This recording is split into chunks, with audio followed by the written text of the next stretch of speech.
Today's guest is Matt Abeles. He's the Vice President of Construction Technology and Innovation at the Associated Builders and Contractors. Matt, thanks for coming on the show. Yeah, thank you for having me. Now, when I look at your background, I think you started in the consulting side, correct? For construction or just my career in general? Yeah, just your career in general. Did you start on sort of the management consulting side? I did. So I went career-wise. My background and interests have always been in the building industry, but it started more in real estate. I did a lot of real estate when I came out of college. I ran a family office where I was investing in developments, investing in real estate, construction projects, even technology. And as a family office, we did some outliers like investing in different food chains and even looking into things like energy drinks at the time. In 2008 was a popular thing. But most of it was real estate and construction investments.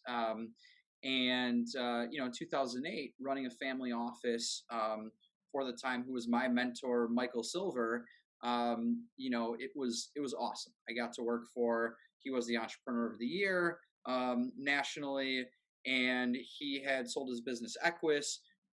We got to see a lot of things I got to see a lot of things at a young age in 2008. The problem was the economy just tanked in 2008. So I was there for a couple of years, but 2008, 2009, 2010, I was, there for a little bit. But once the economy kind of hit hard, I went to your point, the management consulting side. I went over, I did some work with some of the big companies with PricewaterhouseCoopers, RSM McGladrey. But ultimately, I wanted to come back to the building industry. That was where my passion is. That was what I enjoyed doing. And, back in 2014, when I was looking to make a big change, there was, I started Built Worlds in 2014. My partner and I, who knew each other, really met at the gym in Chicago. We had, we had kind of come up with, the idea was that there was a big gap in 2014 of technology in the building trades, being, mainly construction, real estate, architecture, whatever you want to call it. The building industry, even the construction industry alone, is a $10 trillion industry, and it's about as innovative as hunting. So there's a big gap there, and no one was talking about this in 2014. And what started as, let's be a research company to help these companies on a one-off basis understand technology, came into and talking with many contractors and real estate professionals that it wasn't that they wanted someone's help with technologies, that there was just a clear lack of, people didn't know what they didn't know. And the light bulb kind of went off that this is a bigger problem industry-wide. So we hired a journalist, and we started, at the time it was a blog, made a big newsletter, hired researchers, had hosted events, and we even did a CEO summit every year. The idea of bringing construction associations, construction CEOs, and technology founders together was very new in 2014. Now it's kind of the norm. But I like to think we were pioneers in bringing that group together, who we knew needed to collaborate. And now many of the people we brought to the stage together, those tech companies have raised a lot of money. All of these groups are now getting together, working together, and we've got a ways to go. But as an industry, we've made a lot of strides. And background-wise, Built Worlds is still around. I'm not involved. I left about 2 years ago. I was one of the co-founders in 2014. Left a couple of years ago to start. I started. It's a long story. The short version is I did something entrepreneurial in the education space with a guy who I've in Chicago named Brad Keywell. He started Groupon, Tempest. He and I worked on something that was for the education space, and ultimately it was better built as a non-for-profit. When I decided I wanted to go back to construction, the industry again that I love, I looked at everything I love doing. I love working with the tech community. I love educating, and I love helping contractors understand the tools and technologies that can help them do things better. Because I think we haven't even scratched the surface of what this industry can do. And I also think that we need to do a better job of getting the younger generation excited about construction. So ABC, who I've had, I've had the pleasure of working with in the past, there was I think there was a need. They have 22,000 contractor members, and their merit shop association is 22,000 members. Their role is to help all of these contractors win work, do it safely, and do it ethically. And they've got one of the largest, if not the largest, construction association in the United States. They different from other associations. The majority of that association is small and mid-sized contractors. Well, the majority of contractors in the U.S. are small and mid-sized contractors. The bigger ones may be using more technology, but the small and mid-sized contractors is where impact is created. And I came to ABC to help with that effort, to help make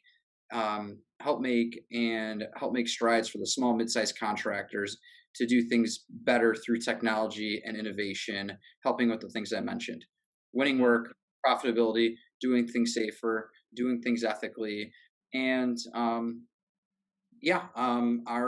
I think our three of our core objectives are to educate, to innovate, and collaborate. To educate the contractors and our 69 chapters across the U.S.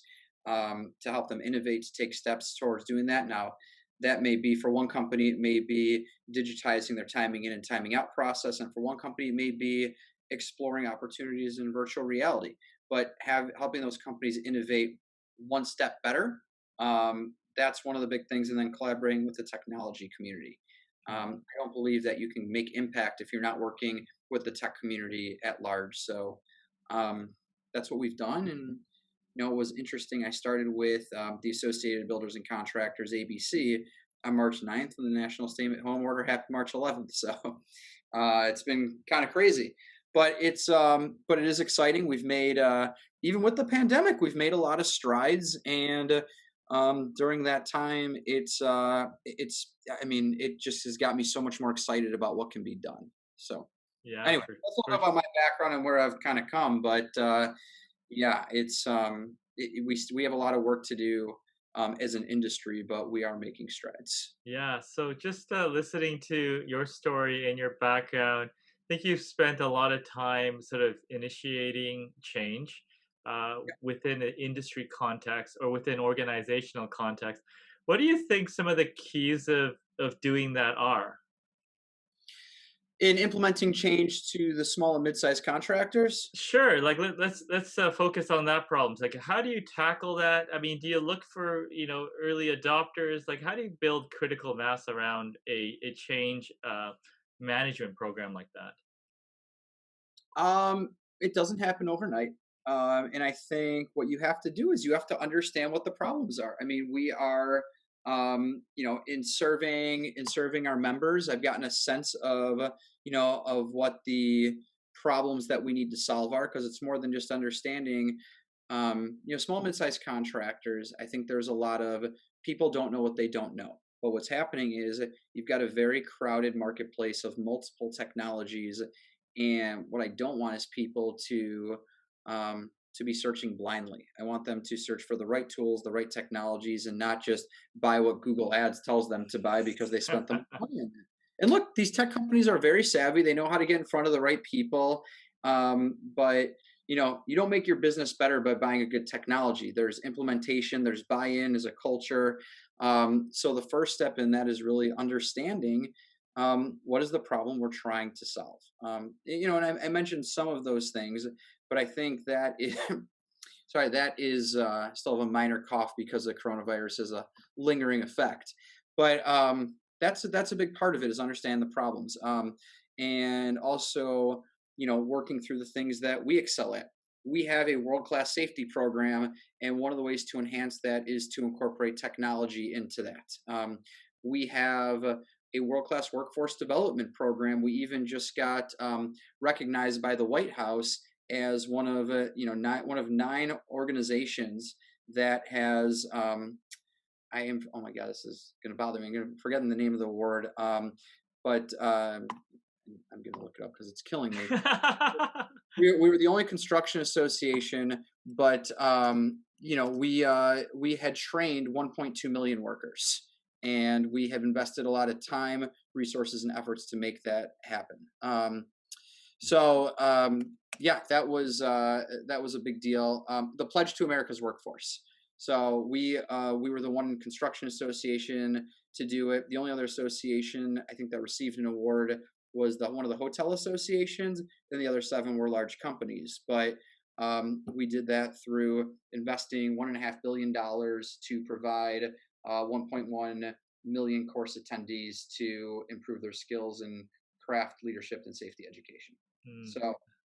So anyway, my point being, technology is even helping amplify those types of efforts. Let's say you've identified a problem that you want to solve. As a owner of one of these small to medium sized, how would you go about sort of, vendors qualifying them? Like, do you feel like the organization needs to be up on the curve to a certain extent to be able to evaluate these, or they can sort of run just sort of standard vendor qualification process to figure it out? So, do you mean like how do we decide what technologies to work with and collaborate Yeah, with? like for instance, like we want to solve a problem for X, right? Yeah. Invoicing, estimates, whatever. Like, okay, boom, 20 companies show up. How does a contracting company or construction company sort of deal with that and sift through all that? How would you think that through? I think for the association for us and I'm just taking this from step one.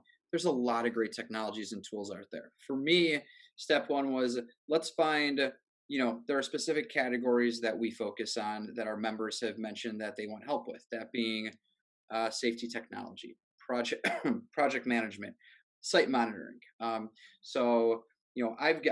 built what's called a technology alliance, which is 13 companies we work collaboratively with, and those companies they fit product categories that we were asked to help solve.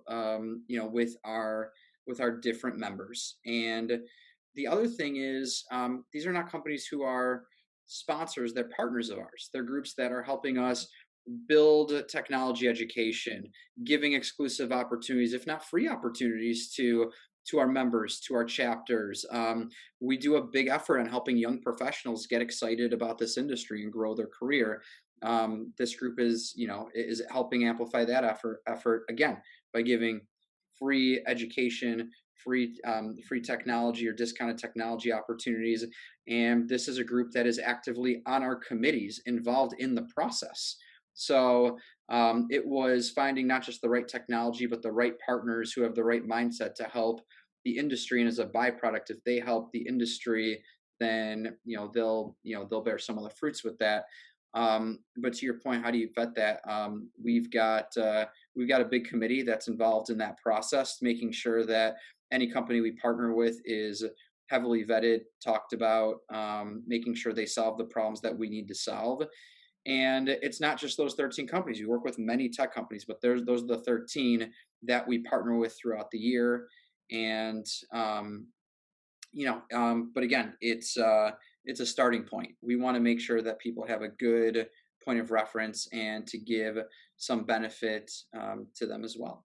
So Yeah, so let's go to the other side of the coin. If you were giving advice to technology companies because you want to attract sort of these new companies and sort of younger people to the industry, what tips would you give these companies that have no experience in the construction or the building materials industry that are coming in to try to solve problems in that industry? What would you tell them so that they go in and they're successful and they can engage? What advice could you give them? you know, you've got 95% of the construction industry, I would say, is really that mid and small size contractor, and most people are focused on the top 5% or the ENR 400. I think everyone forgets about this small, the fact that most of the construction industry is small to mid sized contractors, and most of them employ less than a couple hundred people. So my advice would be look at where everyone's not. Look at where there is that's a huge opportunity. But what is happening where companies are, I don't want to say failing, but what's happening is many companies are talking to, the top couple hundred companies, which are big, they have big budgets, they've got multiple people, but that is a very long um, sales cycle process. And what happens is many companies put their A+ teams on those guys, which I understand, but putting some all stars to focus on the small and mid-sized contractors and focus on that group that is going to rise with the tide. They are getting more innovative over time. That's where there's a big opportunity. And as a new tech company, or even some of the established ones, my biggest advice would be don't forget about the small mid-sized guys. They do want to be innovative. Yes, they may, some of them may not have virtual design, multiple virtual design managers or chief innovation officers, but in many cases you're going to talk with the CEO, and there's an opportunity there for for tech companies that I don't think they're seeing. And we are growing and becoming a more innovative industry. It has taken time. We have work to do, but I think there's a big opportunity there that many tech companies are missing or not even looking at. So that'd be Mm. it. That would be my advice. And separately, when if as a tech company, building materials company, hire guys who have experience in the field. It's going to help you much longer. I feel like in talking to many tech companies and working with the tech community for years in construction, success happens with the guys who represent the industry and can talk about the industry well. This is a very transparent, cutthroat, black and white industry that will tell you how they feel, and I think people can see through if you know the industry or if you don't. So um, anyway, Yeah. I think it Yeah. goes a long way. Yeah. I've asked this question before, and one of the ones I did get was that, if you're an outsider coming in, like you just touched on it right now, is hire people that can guide you or are on the ground, and also prove to the industry that you're here to stay and that you're not just going out to make a buck and just kind of leaving or just kind of staying at that level. So I've heard that as well. Yeah, it's you can't, and I've seen this. You can't take someone from who's been successful and has a career in healthcare sales. I've seen it happen in companies. I've seen one company brought someone on in that regard to help lead sales efforts, and it failed because he couldn't speak the language.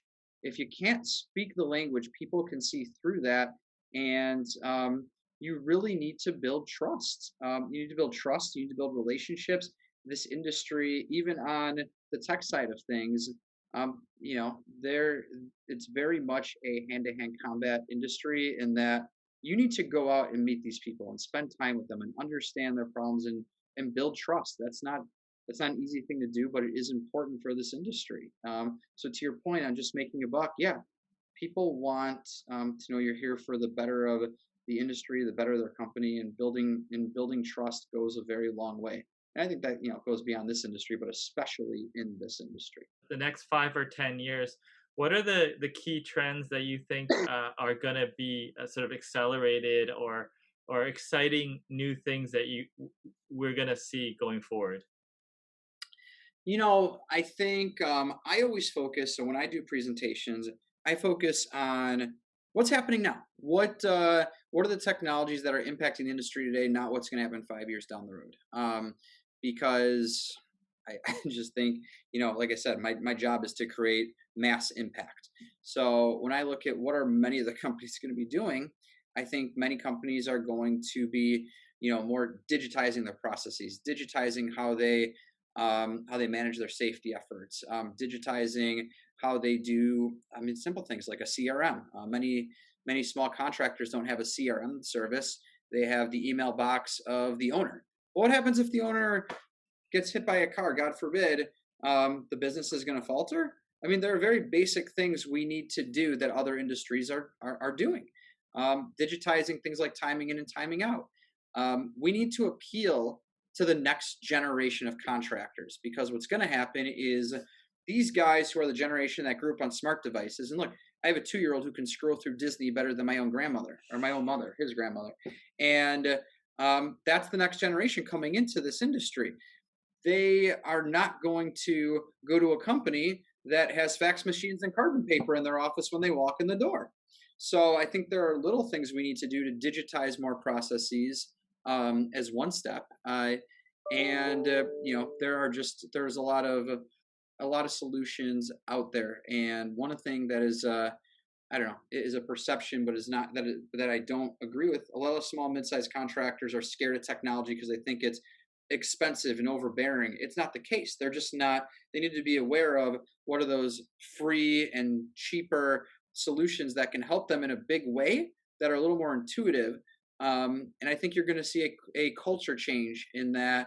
What I call dual education. You're going to see the veteran contractors teaching the younger contractors about the trades, and the younger contractors or the newer contractors teaching the seasoned professionals about technology that can help amplify the things they've done for so many years the same way for so many years. Mm, So that dual education has worked in many companies, and I'm seeing more of it. wonderful. I guess would it be sort of like mentorship in both directions? Yes, exactly. So Wonderful. I love I that concept. I see more of that. And data is being used more and more. A lot of companies are tracking, things like tracking tools, tracking equipment, tracking people. You're going to see more of that, which is going to allow people to, again, maximize their profit margins, understand where the productivity is, being able to see their gaps. Um, Construction in many ways for years has profited off of inefficiencies. I think we are now using data to make sure, and the demand is coming from the owner side, but we're using data to make sure that we're doing things more efficiently. And I'm seeing that as a big trend going forward. Look, I'd like to say that we're going to see more robotics in 5 years, but we're not. You're going to see that on some job sites, but if I can't sit here and tell you that 20% of job sites in America are going to have robots on it. It's not going to happen. There are robotics being used on job sites, and they have a good function. There are bricklaying robots that have not taken jobs, which is a big misconception. They've made jobs smarter and they've helped job sites, but we are not at a point where that is going to happen on this big percentage of projects. It is happening. It is helping. I think you're going to see more companies focused on better data, and it's going to be, and that's where you're going to see the trend. Better data and digitizing processes is what you'll see in the next 5 years. But some of the stuff that I don't want to say wizardry, but that's good. That's a little more out there and exciting. I think we have a ways to go. Yeah. We're doing a lot more. The other big trend is prefab. We're doing a lot more in the prefab space than ever before. That is a trend that is not going away, and it's becoming a way of the industry.